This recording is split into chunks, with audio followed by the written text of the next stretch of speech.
I cannot legally, for legal reasons, I cannot say that this is outright fake.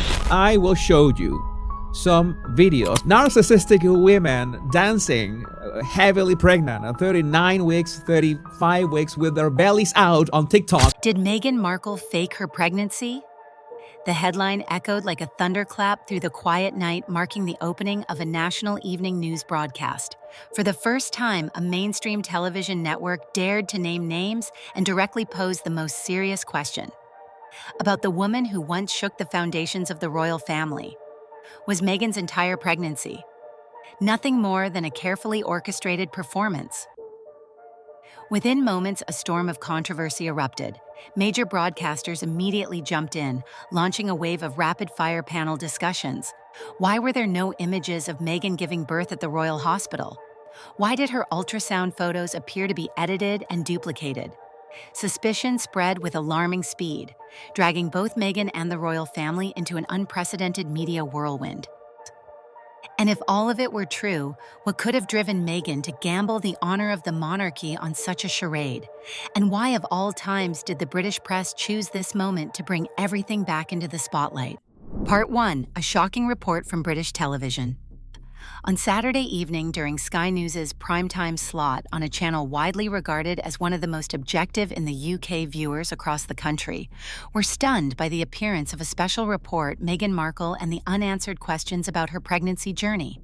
The anchor, with a low, deliberate, and resolute voice, announced, "After an extensive review of documents, analysis of imagery, and cross-referencing of information, we have identified several details that cannot be overlooked regarding the pregnancies of the Duchess of Sussex. The phrase 'cannot be overlooked' is a telltale signal in British media that suspicion is shifting into serious investigation. Immediately, a series of images of Meghan during her pregnancy with Archie was broadcast again, mostly photos she had released through trusted media partners. The public was reminded of long-forgotten doubts, the unusual changes in the size of her baby bump. Within just a few days, the white dress that exaggerated her midsection and a video clip where Meghan sat down and her belly appeared to fold like a layer of fabric. As these images played across the screen, the anchor posed a single gentle question. Is this simply a trick of the camera angle, or was something else at play? But the report didn't stop there. A practicing obstetrician whose identity was withheld for legal reasons was brought in to reanalyze the ultrasound images that Meghan had shared through People magazine in 2019. The expert noted there are clear indications that some medical images were duplicated. Several visual elements appear to recur identically across different stages of the pregnancy. Then came the critical question. Why would a famous woman during one of the most significant milestones of her life have no photographs showing her leaving the hospital after giving birth? Right after the broadcast, Sky News reached out to Buckingham Palace for comment. As expected, the palace issued its standard response. We do not comment on the private lives of royal family members. What has long served as the royal family's shield, silence now risks becoming its greatest vulnerability, especially in an age when silence is often interpreted as confirmation. Over the next 2 days, the report was replayed multiple times. A flurry of television commentators joined the conversation.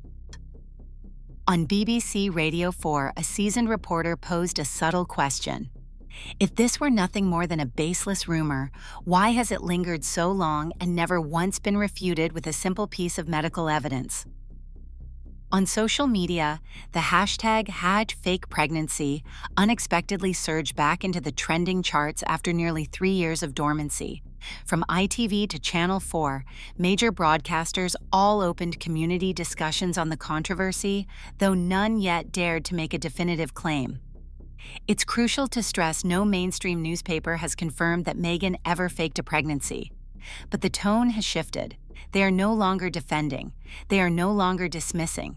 They are beginning to question. And in the British media landscape, posing a question openly on live television means one thing: we know something. At this point, the public's interest has moved beyond whether Meghan was actually pregnant. The real question is, why have mainstream media outlets, after years of silence, suddenly revived this issue? Is it because they've obtained stronger evidence? Or is there a subtle pressure from the royal family to erase a name that's tarnishing the image of the entire institution? Or perhaps more simply, Meghan no longer has anything left to bargain with, no leverage to keep the press at bay. As soon as the report aired, a media expert wrote in The Guardian, "This is a turning point. Meghan is no longer a no-go zone for the media, and once a taboo is broken, everything goes deeper further and gets more brutal." Against this backdrop, Meghan's total lack of response, no lawyers, no press release, no medical proof, only fanned the flames of public doubt. And the question now echoes louder by the day. If the rumors could be silenced with one simple piece of evidence, why hasn't she done it? Part 2. The royal family's reaction. Silent but far from passive. The moment that first Sky News report aired, the royal household is said to have gone into soft alert. A source at Clarence House, King Charles's official office, revealed that an urgent meeting was called just hours after the broadcast. In that gathering, communication advisors, royal lawyers, and a temporary crisis management team convened to assess the situation's impact. Notably, Meghan was not invited, and Prince Harry was also absent, highlighting more starkly than ever the widening gap between the Sussexes and the rest of the Windsor family. According to journalists covering royal affairs, the signal was clear: every event involving Meghan was immediately suspended indefinitely. Several community engagements, including a major charity event hosted by the Prince of Wales's Foundation, where Meghan was to be the guest of honor, were postponed under the vague rationale of organizational adjustments. Although no one publicly referenced Sky News, the timing spoke volumes. Simultaneously, reports emerged of a silent directive sent to all royal media departments: do not use any images of Meghan in internal or public communications going forward. A leaked internal memo published in the Daily Mail quoted a digital content staffer revealing the entire photo library of Meghan during pregnancy was flagged, suspended from use. No one explained why, but everyone understood. A former security officer speaking anonymously described the atmosphere in the royal residences as more suffocating than at any time since Princess Diana's death. He added that within the next morning alone, at least 2 staff members called the internal support hotline, overwhelmed by stress and fear of breaching confidentiality. These weren't just reactions to a personal scandal, they stemmed from a grave fear that the royal family was facing a crisis of trust with Meghan Markle at the epicenter. Another telling detail: Prince Harry went completely quiet. On social media, supporters of the Sussexes began to ask, why has Harry remained silent? Does he know something the public doesn't? Or is he gradually distancing himself from Meghan's drama? Shortly after the official royal Instagram account reposted archival photos of Princess Kate's charitable work, accompanied by messages emphasizing dedication, integrity, and trustworthiness. While Meghan was not mentioned, media analysts interpreted this as a deliberate move, reaffirming the values of the established family in contrast to external controversies. Royal-leaning newspapers like The Telegraph and The Times, without re-airing the Sky News report, published opinion pieces with a clear editorial tone. One standout editorial stated, "In times of instability, what the monarchy needs isn't a verdict of right or wrong, but loyalty." No names were mentioned, but everyone understood the message's intention. Suddenly, all attention turned to King Charles. During an investiture ceremony awarding honors to veterans, when asked by a journalist about your reaction to the television report involving a family member, his response was simply a slight frown before silently walking away. Though he offered no verbal reply, that curt gesture was widely seen as a powerful statement: no concessions will be made, at least publicly or in posture. Taken together, these developments indicate the royal family has adopted a strategy of silent counterattack. They are neither confirming nor denying, but are actively cutting off all internal flows of communication regarding Meghan. The question looms: what are they waiting for? A confession, conclusive proof, or simply letting the media storm rise until Meghan collapses under its weight? On Channel 5, a veteran commentator observed the royal family understands how media operates. They know that staying silent too long looks weak, but overreacting draws accusations of oppression. Their current strategy, letting the media do the talking while they quietly step aside, may be the royal equivalent of killing without bloodshed. And the final, most crucial question remains unanswered: how will Meghan respond? Will she revert to her familiar tactics, granting interviews, presenting evidence, speaking publicly, or will she maintain silence to avoid escalating the crisis further? Her next move will shape the next chapter in this unfolding drama. Part 3: Fake Pregnancy, an Undeniable Suspicion. What was once dismissed as conspiracy and avoided by mainstream media for years has finally erupted on national television. Did Meghan Markle actually carry a baby, or was the entire pregnancy a carefully orchestrated illusion designed to control media narratives? The moment a major UK channel publicly voiced this question, public patience evaporated. It also reignited a series of doubts long buried, now emerging with greater force than ever before. First, consider the sequence of images that Meghan shared widely after announcing her first pregnancy with Archie. In multiple public events, her baby bump fluctuated in inexplicable ways. Some photos just days apart revealed dramatic differences. At times, her belly appeared full and round, as if in the 8th month. Yet shortly after, during a televised interview, her stomach seemed almost flat, prompting many to ask, was this natural bodily change or evidence of something staged that wasn't the only visual anomaly? Medical experts in obstetrics were also called upon for commentary. On an evening discussion program, Dr. Alice Morton, who boasts over 20 years of experience, candidly stated, "Based on the images I've reviewed, there are very clear signs of a belly pad or support device in use. I cannot conclusively say this proves a fake pregnancy, but medically speaking, the abdominal appearance does not align with that of a full-term pregnancy. Beyond the belly itself, a deeper question has been raised." Meghan did not give birth at any royal-authorized hospital. She declined the services of royal-appointed medical staff, refused the Queen's personal physician, and there are no official photos capturing her leaving the hospital with her baby, a moment traditionally documented since Princess Diana's time. Meghan claimed it was about privacy, but many observers interpret it as a deliberate evasion. Meghan provided only photocopies of medical documents to support her childbirth, none bearing a doctor's signature or the hospital's official stamp. The ultrasound images she released publicly were flagged for duplication. An image analyst even noted that one ultrasound looked suspiciously identical to a sample found on Google. Is that mere coincidence or a careless oversight in a crafted media narrative? Longtime followers may recall Meghan's explosive interview with Oprah Winfrey, in which she claimed the royal family refused to grant her child a prince title, alleging racial bias. Yet royal succession experts pointed out that the 1917 letters patent grants princely titles only to grandchildren in the direct male line and at Archie's birth. Queen Elizabeth was still reigning, making Archie a great-grandchild and therefore ineligible by law. This raised the question, was Meghan framing herself as a victim to sway public opinion? Another puzzling detail is Meghan's constant refusal to name the hospital where she delivered. When asked directly in a televised interview, she merely smiled and said, "That's personal and I'm not sharing." But as a member of the royal family and mother of children in the royal bloodline, that ambiguity appeared less privacy and more opacity. British media cited Archie's birth certificate naming his birthplace only as a private hospital in London without specifying the institution.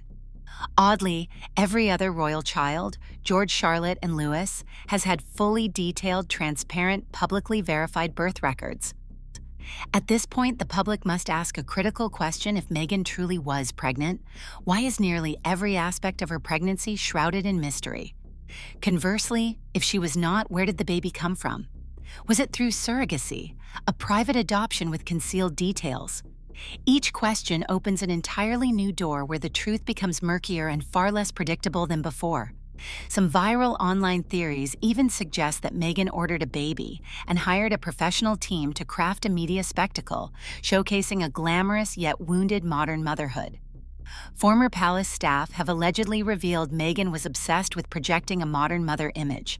She practiced how to hold a baby bump and walk like a pregnant woman before announcing her pregnancy to the press. All these facts aren't conclusive proof, but they are certainly enough to spark suspicion.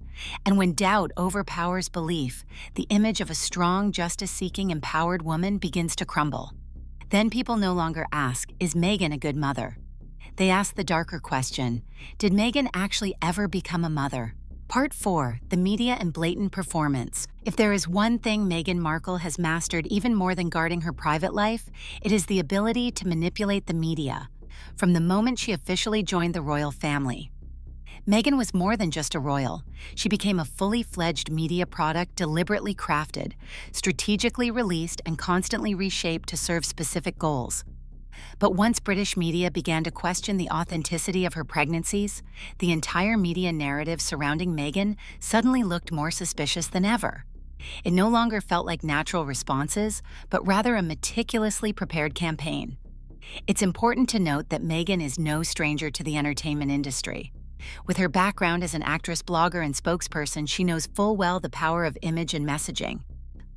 Since marrying Prince Harry, every one of her public appearances has been accompanied by a carefully orchestrated media blueprint: pregnancy announcements, public engagements, exclusive interviews, television deals, content launches. A predictable cycle that repeats with uncanny precision. That's why when the question, "Did Meghan actually get pregnant?" was raised on television, many viewers immediately recognized the pattern. A prime example is the Oprah interview in 2021. At a time when criticism from British media was mounting and portraying Meghan as being attacked, the interview appeared as a powerful counterstrike. Meghan cried, admitted she had suicidal thoughts, accused the monarchy of racism and neglect regarding her unborn child. But what followed struck many. Netflix announced a $100 million deal with the couple immediately afterward. Was that mere coincidence or the opening move in an emotionally charged brand campaign? Next came her Spotify podcasts, where Meghan shared the pressure of being a mother under relentless public scrutiny, followed by autobiographical articles published in American outlets. Then came the Harry and Meghan documentary on Netflix depicting their private life through a victim's lens. Every time she faced public backlash, Meghan reappeared, and each reappearance was linked to a new content release deliberately designed to evoke empathy and emotional engagement. Some media experts do not hesitate to call this approach brazen media strategy, not because Meghan is in the media business, but because she leverages her personal crises as a springboard for commercial products. Her pregnancy bump may have been a prop. The mother-child narrative could have been a content script. The sense of abandonment might have been a dramatic device to heighten emotional impact. And once the public begins to see the repetition empathy can no longer hold, what follows is skepticism and backlash. Consider the key turning points when the royal family barred her from a 2022 event. Meghan posted an emotional essay about quietly raising her child alone. When Archewell's financial transparency was questioned, she released a podcast alleging emotional abuse by her ex-husband. When the media began scrutinizing her impact on Harry, she shared joyful family photos. Each move was tied to content production, each aimed straight at the heart of public sentiment. The question is no longer, is Meghan telling the truth, but rather, is she constructing a new narrative to cover the old one? If so, we are witnessing a master media strategist, someone who turns doubt into empathy, scandal into brand value. But once that script is exposed, it becomes the most devastating blow to public trust. Many analysts suggest Meghan is wagering everything. She is putting on the table not only her reputation, career, and image, but also the mother persona as a strategic tool. If she wins, every controversy becomes material reinforcing her image. But if she fails, the outcome could shatter not just her media presence, but her family's well-being too. Ultimately, the audience once moved by and supportive of Meghan is waking up. They no longer share emotional posts uncritically. They are asking, why does every story revolve around Meghan? Why do scandals always coincide with launches? Why is she always on cue? And once viewers learn to distinguish genuine emotion from orchestrated performance, no media device, however sophisticated, can regain its hold. Part 5. Rumors spreading through the public. When a mainstream national news broadcast in the UK first mentioned the allegation of a fake pregnancy involving Meghan Markle, what alarmed people was not only the content itself, but also the speed at which it spread. Less than 24 hours after the program aired, the hashtag #FakePregnancy quickly trended on Twitter in the UK, then spilled over into Canada, the US, Japan, South Korea, and even Brazil. A storm of public opinion erupted not in newsrooms, but across millions of personal devices worldwide. On Reddit, known for its skepticism and meticulous analysis, a thread titled "How Sussex Gate? How long have they been deceiving us?" was immediately created. The post spanned over 5,000 words and was accompanied by a series of images of Meghan at different stages of her alleged pregnancy placed side by side to highlight inconsistencies in size, shape, and posture. One widely circulated photo showed Meghan bending down to pick something up with her baby bump, maintaining a rigid shape, as if nothing had shifted, a detail that quickly became viral with millions of shares and comments. Another user even produced a comparison video matching Meghan's belly movements with those of pregnancy props sold on Amazon. On TikTok videos, using the hashtag #MeghanPregnancy, most casting doubt racked up more than 70 million views in just 1 week. What's notable is that not all of them came from Meghan's critics. Many accounts that had once supported her began to express confusion or even doubt. A user in Canada wrote, "I genuinely sympathized with Meghan, but if this is real, I feel like I've been deceived." At this point, skepticism was no longer confined to opposition groups or tabloid followers. It had begun to spread to those who once stood by her. In the US, mainstream media maintained a cautious stance. While they didn't report directly on the rumors, they also no longer showed the same level of open support for Meghan. Meanwhile, media experts in New York commented, "Whether this turns out to be true or not, what's clear is that Meghan is rapidly losing trust among neutral audiences, and that's the most damaging loss of all." Signs of this shift included several organizations once affiliated with the Archewell Foundation quietly removing Meghan's image from their campaigns or delaying previously agreed-upon projects. On international forums, the conversation had moved beyond the core question of whether Meghan was truly pregnant. It expanded to include the way the media and the royal family were handling the crisis. Many began asking, if this is just a baseless rumor, why has the palace remained silent? If there's nothing to hide, why not release a verified ultrasound image? Why do we only see glamorous photos but never any public medical documentation? These seemingly simple questions have still to this day not received any official answers. Another striking phenomenon was the deep polarization of online communities. Some continued to believe Meghan was being wrongfully targeted, arguing that it was all part of a British media campaign to tear down a woman of color who dared to speak out. Others saw this as the long-awaited unmasking of a media artist who had spent years manipulating public emotions. And caught in between were millions of confused people desperate for a clear explanation from Meghan or anyone with enough authority and verifiable evidence. There's no denying that social media has acted as a catalyst amplifying the crisis. But at the same time, it also reveals a new reality in the digital age. No one can fully control information anymore. When a single allegation is powerful enough to shake public trust, even if it stems from a brief few minutes of airtime, it can quickly evolve into a global crisis of confidence. And the bigger question remains, of everything spreading at lightning speed, how much is true? How much has been exaggerated? And how much is the product of carefully calculated media campaigns designed to steer public opinion? In a world where the line between truth and fiction is as thin as a thread, sometimes truth is no longer the most important thing. Just one strong doubt can be enough to change the direction of the entire world. Now Meghan Markle, the very person who once directed public opinion to defend herself, is being swept away by that same wave of public scrutiny in a storm she can no longer control. Part 6. Where does Meghan stand in this media chess game? When the UK's national television unexpectedly aired a segment raising suspicions about a fake pregnancy, public concern wasn't solely focused on discovering the truth. It also revolved around what Meghan Markle's next move would be. For years, Meghan has been known as someone who rarely chooses silence. Whenever scandal erupted, she appeared right on cue, delivering calculated moves from a bombshell interview with Oprah to exclusive Netflix documentaries to her own podcast on Spotify. She has long mastered the art of narrative control and understands precisely when to speak out to win back public sympathy. But this time, something feels markedly different. When the allegations aired on mainstream television, Meghan unexpectedly maintained total silence. No press conferences, no legal statements, and no new images posted to her personal accounts. Everything seemed as if she had hit pause to observe, or perhaps she was bound by something not yet revealed to the public. So where exactly is Meghan positioned on this media chessboard? One theory from U.S. media circles suggests Meghan may be carefully considering a structured response strategy because if she reacts too early without compelling evidence, it could only escalate the situation further. In the past, she's garnered sympathy through tears and stories of psychological pressure so intense she contemplated suicide. But now those emotional tactics seem to have lost their effect. The public has grown too accustomed to Meghan's expressions, and they've started to become more alert and discerning. Sources in Hollywood media report that several investors who previously partnered with Meghan through the Archewell Foundation are now pausing their activities to monitor how things unfold.